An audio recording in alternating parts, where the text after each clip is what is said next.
வணக்கம். இன்னைக்கு நாம ஒரு ஒரு ரொம்ப அழகான பழைய சீன கதைய கொஞ்சம் ஆழமா பார்க்கலான்னு இருக்கோம். இது உறவுகளை பத்தியும், முக்கியமா நம்மளோட அகமாற்றத்த பத்தியும் பேசுது. என்கிட்ட மது சந்தா தாஸ் எழுதின ஒரு குறிப்பு இருக்கு. "How to kill your mother in law and save your soul" அப்படின்னு. கேட்கவே கொஞ்சம் இதுவா இருக்குல்ல. ஆனா இது என்ன சொல்லுதுன்னா, நம்ம அணுகுமுறைய மாத்துனாலே போதும், எவ்ளோ சிக்கலான உறவையும் சரி பண்ணலாம்னு சொல்லுது. இந்த கதையில இருக்கிற அந்த ஆன்மீக பாடம், அத தான் நாம இன்னைக்கு புரிஞ்சுக்க முயற்சி பண்ண போறோம். என்ன சொல்றீங்க? உள்ள போலாமா? கண்டிப்பா. இது ரொம்ப ஒரு அருமையான கதை. கதை லீ லிங்கிற ஒரு புதுசா கல்யாணம் ஆன பொண்ண பத்தினது. அவங்க மாமியார் ரொம்ப கண்டிப்பு போல. அதனால அவ வாழ்க்கை ரொம்ப கஷ்டமா போயிட்டு இருந்திருக்கு. ஒரு கட்டத்துல விரக்தி ஜாஸ்தியாகி என்ன பண்ணிருக்கா பாருங்க, நேரா ஒரு ஞானி கிட்ட போயிருக்கா. திரு ஹுவாங்னு பேரு. எதுக்கு? மாமியார கொல்ல விஷம் கேட்க போயிருக்கா. ஆமா. இதுதான் கதையோட ஆரம்பம். ஆனா, அந்த ஞானி திரு ஹுவாங் இதை எப்படி கையாண்டாருங்கிறது தான் இங்க சுவாரஸ்யமே. அவர் நேரடியா இதெல்லாம் தப்பு அப்படின்னு சொல்லல. உபதேசம் பண்ணல. அதுக்கு பதிலா சில மூலிகைகளை கொடுத்திருக்கிறாரு. விஷம் இல்ல அது. அநேகமா விட்டமின்ஸ் மாதிரி பாதிப்பு இல்லாதது. ஆனா, ஒரு கண்டிஷனோட கொடுத்தாரு. என்ன கண்டிஷன் அது? அந்த மூலிகைய சாப்பாட்டுல கலக்கும்போது, அதாவது அந்த விஷத்தை குடுக்கும்போது, மாமியார் மேல ரொம்ப அந்து காட்டணும், மரியாதை கொடுக்கணும், ரொம்ப பணிவா நடந்துக்கணும்னு சொன்னாரு. ஒரு சொந்த மகள் எப்படி பார்த்துப்பாளோ அப்படி பார்த்துக்க சொன்னாரு. இது எதுக்குன்னா, யாருக்கும் சந்தேகம் வரக்கூடாது பாருங்க. இது கொஞ்சம் வினோதமா இல்ல? ஒரு பக்கம் விஷம் கொடுக்கணும், இன்னொரு பக்கம் அன்பு காட்டணும்னு சொல்றது. இது எப்படி? அதுதான் அதுதான் விஷயமே. திரு ஹுவாங் கொடுத்தது விஷம் இல்லேங்கிறத அவருக்கு தெரியும். அவரு கொடுத்த அந்த அறிவுரை இருக்கு பாருங்க, அன்பு காட்டு, மரியாதை கொடு, பணிவாயிரு, அதுதான் உண்மையான மருந்து. லீ மனசுல இருந்த அந்த விஷம், அதாவது கோபம், வெறுப்பு, அதை கரைக்கிறதுக்கான மருந்து அது. அவன் முதல்ல வேணும்னா கொஞ்சம் போலியா ஆரம்பிச்சிருக்கலாம். ஆனா தொடர்ந்து அன்பா நடந்துக்கும் போது அது அவன் மனசே மாத்த ஆரம்பிச்சிடுச்சு. ஓ, அப்படியா? அப்ப தொடர்ந்து அப்படி நடிச்சது நிஜமாவே உணர்வா மாறிடுச்சா? ஆமா, சரியா சொன்னீங்க. ஒரு 6 மாசம் தொடர்ந்து இப்படி செஞ்சிருக்கான். என்னாச்சுன்னா, இவளோட இந்த அன்பான நடத்தை மாமியாரோட மனசு உருக்கிடுச்சு. அவங்க லீய ஒரு ஒரு அருமையான மருமகளா பார்க்க ஆரம்பிச்சிட்டாங்க. சொந்த மகள் மாதிரி நினைக்க ஆரம்பிச்சிட்டாங்க. ஆச்சரியமா இருக்கே. அப்போ லீ லீக்கும் அதேதான். பதிலுக்கு அவளுக்கும் மாமியார் மேல உண்மையான பாசம் வந்துருச்சு. அவ வெறுப்பெல்லாம் எங்க போச்சுன்னே தெரியல. அடடா! அப்புறம் அந்த விஷயம் என்னாச்சு? அவளுக்கு ஞாபகம் வந்ததா? ஆமா, அங்கதான் கதையே திரும்புது. 6 மாசம் கழிச்சு தன் கொல்ல நினைச்ச இந்த மனுஷியா இப்ப எவ்வளோ நேசிக்கிறோன்னு அவளுக்கு புரியுது. பயந்து போயிட்டா. ஐயோ, நான் விஷம் கொடுத்துட்டேன்னு. உடனே திரு ஹுவாங் கிட்ட ஓடினா.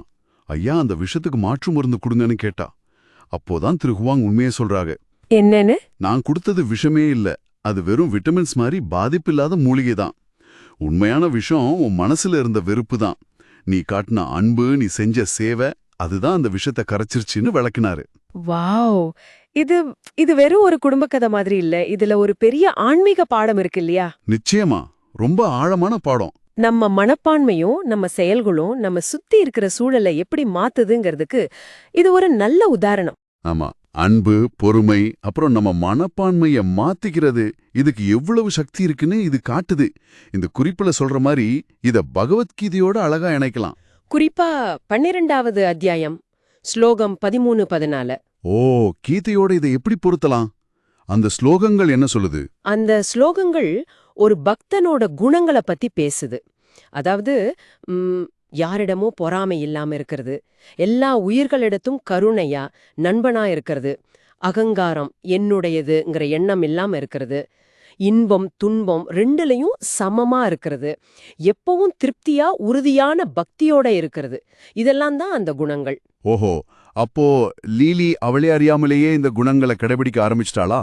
ஆமா, ஆரம்பத்துல கட்டாயத்தினால செஞ்சாலும் அந்த கருணையும் சேவையையும் வெளிப்படுத்த ஆரம்பிச்சதும் அவ கீதை சொல்ற இந்த நல்ல குணங்களை பயிற்சி செய்ய ஆரம்பிச்சிட்டா. அப்போ திரு ஹுவாங் ஒரு குரு மாதிரி அவளுக்கு ஒரு ஆன்மீக பயிற்சியை கொடுத்திருக்காரு, அப்படிதானே? மிகச்சரியா சொன்னீங்க. அந்த செயல்கள் மூலமா அவளோட அகங்காரம் குறைஞ்சது, பொறுமை, கருணை வளர்ந்தது. அவன் மனசுல இருந்த அந்த வெறுப்புங்கிற விஷம் போயிடுச்சு. இதுதான் கீதை சொல்ற வழியும் கூட. நம்ம செயல்கள் மூலமாவே நாம தூய்மைப்படுத்திக்கிறது. இது இறைவனுக்கு ரொம்ப பிடிச்ச பக்தனோட லட்சணங்கள். அப்போ இது நமக்கெல்லாம், அதாவது கேட்டுட்டு இருக்கிற உங்களுக்கு என்ன சொல்ல வருது? நம்ம வாழ்க்கையில நாம சந்திக்கிற கஷ்டமான உறவுகள்ல இதை எப்படி பயன்படுத்தலாம்? இது என்ன சொல்லுதுன்னா, நமக்கு ரொம்ப கஷ்டமா தெரியற மனுஷங்க கிட்ட கூட நாம நம்ம அணுகுமுறைய, நம்ம நடத்தைய கொஞ்சம் மாத்தி முயற்சி செஞ்சா உறவுகளை சரி பண்ண முடியும், நல்லிணக்கத்தை உருவாக்க முடியும். அன்புங்கிறது தான் வெறுப்புக்கான மிகச்சிறந்த மாற்று மருந்து. சில சமயம் இந்த மாதிரி கஷ்டமான மனிதர்கள் நம்ம வாழ்க்கையில வர்றது நம்மள சோதிக்கிறதுக்கு மட்டுமில்ல, நம்மளோட சொந்த ஆன்மீக வளர்ச்சிக்கு உதவக்கூட இருக்கலாம்.